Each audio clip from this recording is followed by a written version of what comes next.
გელათის აკადემიაში ვართ წასულები კლასთან ერთად პროექტში ვიღებდით მონაწილეობას ძალიან მნიშვნელოვან პროექტში და ძალიან ვემზადებოდით ბავშვები არაჩვეულებრივად მომზადებულები და მოხდა ისე რომ იქ ერთი გოგონა გაგვიხდა ცუდად ისე რომ ვიდრე მე ბავშვამდე მივედი ცოტა დიდხანს ველოდებოდით მერი უნდა მოსულიყო რაღაცა შეცივდა არა შეცივდა ბავშვს გოგონა იყო ძალიან კაფანდარა და ესეთი და ბავშვმა ცუდად გახდა დიდი ხნის მოლოდინი დაღლილობის ქუთაისში ჩასულები ვარ და ვიდრე მე ბავშვამდე მივედი ვიღაცა იქ კეთილმოსურნე ქალბატონები უცხო ქალბატონებმა რაღაცა წამალი ჩაუდეს პირში რომელსაც ბავშვს მისცა რეაქცია წავიდა ალერგია გელათის აკადემიის შესასვლელში ვზივარ პრაქტიკულად მკვდარი ბავშვი მიწევს ხელებზე, იმიტომ რომ ვერავინ ვერ დამარწმუნებდა, რომ ის გადარჩებოდა,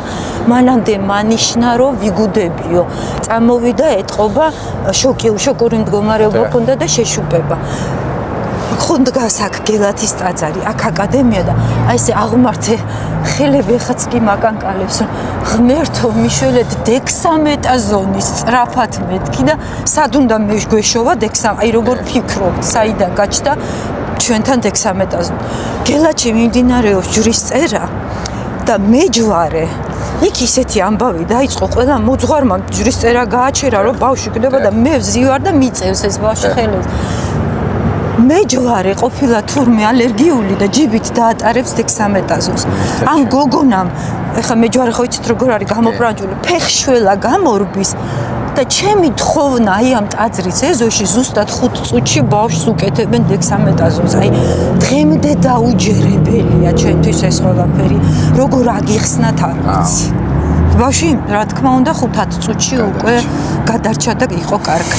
ამის ახსნა ცოტა მიჭირს. და ხო, აი, როგორ უნდა ინატრო გელათის ტაძარში, რომ ღმერთო მიშველეთ დექსამეტაზონი გაჩნდა.